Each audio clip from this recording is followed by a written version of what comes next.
આજે તો ગયા માંડવીનો જાકડો ભરવા માટે. જય દ્વારકાધીશ, જય મગલમાં બધા મિત્રોને નિશાળેથી આવી ગયા છીએ અને કપડાં બપડા ચેન્જ કરીને આપણે અત્યારે જવાનું છે ખેતરે. કારણ કે આપણે જે બધી માંડવી હતી યાર્ડમાં વહી ગઈ છે, તો થોડીક એક જાકડો જેટલી માંડવી રહી ગઈ છે, જે આપણે વેપારીને વેચી દીધી છે.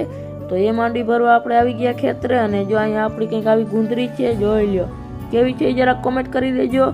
અને હવે જો આપણે અહીંયા જાકડો ભરવાનો છે, અહીંયા આપણી માંડવી રાખેલ છે, તો ચાલો જાકડો ભરી લઈએ.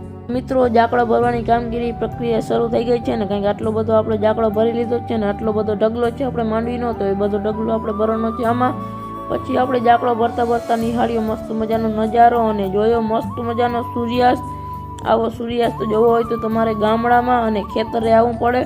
ખેતરેથી જ તમને આવો સૂર્યાસ્ત જોવા મળે એ તો પાકું જ છે. તો મિત્રો, સૂર્યાસ્તનો નજારો જોતા જોતા જો આપણે માંડવી ભરવા લાગીએ છીએ અને જાકડો જો કંઈક આટલો બધો ભરાઈ ગયો છે માંડવીનો, જોઈ લ્યો.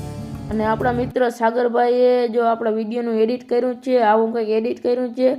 તમારે પણ એડિટ કરવું હોય તો મારી ઇન્સ્ટાગ્રામમાંનો વિડીયો છે અને એમાં કોમેન્ટ પિન કરેલ છે, તો એને ડીએમ કરો, એ તમને એડિટ કરી દેશે. પછી મિત્રો, આપણે બધી આ સાધન સામગ્રી લઈને નીકળી ગયા અહીંયા આપણે ખેતરને છેડે અને આપણે હવે બધું કામ થઈ ગયું છે પૂરું. તો આજના વિડીયોમાં આટલું જ. મળીએ બીજા વિડીયોની અંદર. બધા મિત્રોને જય દ્વારકાધીશ, જય મગલમાં.